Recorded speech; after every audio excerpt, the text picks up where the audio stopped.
مختصر سا توسل کرتے ہیں حضرت امام ہادی النقی علیہ الصلوۃ والسلام کی باعظمت روح کے ساتھ اپنی حاجات کو مد نظر رکھ کر۔ توجہ فرمائیں، یہ وہ مظلوم امام ہیں کہ جن کو ائمہ کی سیرت کو پڑھنا یہ بھی قرآن کا ایک حصہ ہے، اور ثقل اکبر قرآن ہے اور ثقل اصغر جو ہے وہ اہل البیت ہیں۔ قرآن نے، پیغمبر اکرم نے ان کو قرآن کے مساوی قرار دیا ہے، لہٰذا سیرت آل محمد کا پڑھنا بھی ایک بہت بڑی عظمت ہے۔ یہ وہ امام ہیں کہ جو سب سے کم سن ترین امام جو عہدہ امامت پر فائز ہوئے، 6 سال کی عمر مبارک میں حضرت عہدہ امامت پر فائز ہوئے، اور چونکہ امام محمد تقی علیہ الصلوۃ والسلام وہ امام ہیں کہ جن کو جوانی کے عالم میں زہر سے شہید کر دیا گیا تھا، اور حضرت امام ہادی 6 سال کی عمر مبارک میں تھے کہ عہدہ امامت پر فائز ہوئے۔ لیکن امام محمد تقی علیہ الصلوۃ والسلام کی امامت پر تو لوگوں نے اعتراض کیے، امام ہادی النقی کی امامت کے اوپر کسی کو اعتراض نہ ہوا، اور وہ مسئلہ امام محمد تقی علیہ الصلوۃ والسلام نے حل کر دیا تھا کہ جب 9 سال کی عمر میں عہدہ امامت پر فائز ہوئے اور اپنے شیعوں نے اعتراضات کرنا شروع کر دیے کہ ابھی بچپن ہے، چھوٹے ہیں، ان کا کوئی نائب معین کرو، اس کے پیچھے نمازیں پڑھو، اس سے مسائل دریافت کرتے رہو، اور جب یہ بڑے ہو جائیں گے تو پھر ان کی طرف مراجعہ کیا جائے گا۔ خود علماء کے درمیان اختلاف ہوا تو وہاں پر بامعرفت ترین شخص ریان ابن سلط بھی موجود تھا، اس نے پکڑا یہاں سے گریبان اور دیوار میں دے کر مارا اور کہا کہ کہتے ہو کہ امام ہے اور پھر بچپنے کا اعتراض کرتے ہو، امام ہے تو پھر بچپنے کا کیا مطلب ہے؟ اور امام نے اپنے علمی کارنامے مامون کے دربار میں ایسے واضح کیے کہ پھر کسی کو اعتراض نہ ہوا، اور بعد والے جتنے بھی ائمہ آئے ان کو ابن الرضا کے نام سے یاد کیا جاتا تھا، کیونکہ امام محمد تقی علیہ الصلوۃ والسلام نے جب علمی کارنامے دکھائے تو جب لوگوں نے پوچھا کہ یہ کون ہے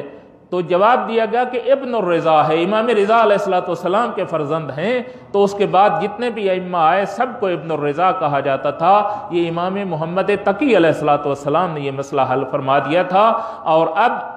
اگرچہ 6 سال کی عمر ہے لیکن کوئی اعتراض نہیں کر رہا، امام ماننے کے لیے سب تیار تھے۔ لیکن وہی مظلوم،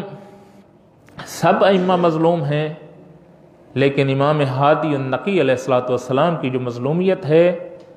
وہ یہ ہے کہ متوکل کو اگر یزید ثانی کا نام دیا جائے تو بعید نہیں ہوگا۔ یہ وہی بدبخت ہے کہ جس نے کربلا معلی میں امام حسین علیہ الصلوۃ والسلام کی ذریعہ مطہر کو گرا دیا تھا اور اس کے اوپر حل چلا دیے تھے اور پانی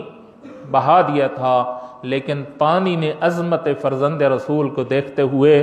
چکر لگانے شروع کر دیے اور قبر مطہر کے اوپر جاری نہ ہوا، اور اسی کو حائر حسینی کہا جاتا ہے۔ وہاں پر جو دعا آپ مانگیں گے خداوند متعال اس کو مستجاب فرماتا ہے، اور اسی کو تحت القبہ کہا جاتا ہے، جہاں پر گنبد بنا ہوا ہے اس کے اندر پانی داخل نہیں ہوا تھا۔ یہ وہ ملعون متوکل تھا۔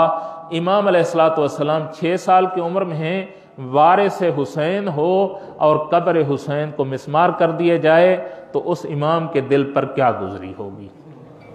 یہ پہلی مظلومیت تھی۔ اور دوسری مظلومیت،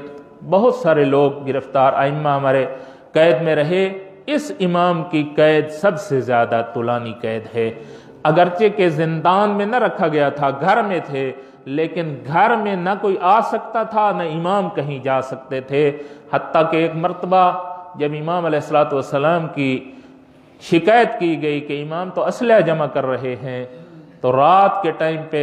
جب اپنی عبادت خدا میں مشغول تھے، حضرت کو گرفتار کر کے ملعون کے دربار میں جب پیش کیا گیا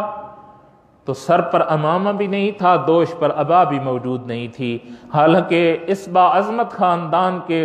لوگوں کے لیے تو یہ شرف تھا،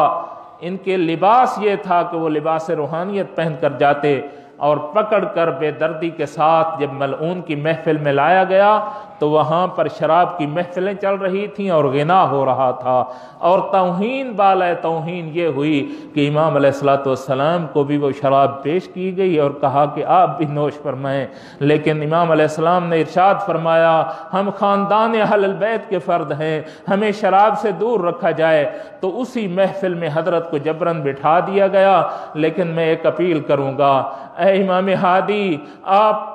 بہت مظلوم ہیں، لیکن علی زین العابدین سے زیادہ مظلوم نہیں۔ آج شراب چل رہی ہے، آپ کے ساتھ پھوپھیاں تو موجود نہیں ہیں۔ علی زین العابدین جب دربار میں گئے تھے تو زینب ام کلثوم بھی ساتھ تھی اور سکینہ بھی ساتھ تھی، بنات رسول ساتھ تھی، مخدرات عصمت و طہارت ساتھ تھی۔ بالآخر حضرت کو زہر ظالم کے ساتھ شہید کر دیا گیا اور اسی گھر میں حضرت کو دفن کیا گیا جہاں پر قید و بند کی صعوبتیں تھیں۔ الا لعنت اللہ علی القوم الظالمین وسیعلم الذین ظلموا ای منقلب ینقلبون۔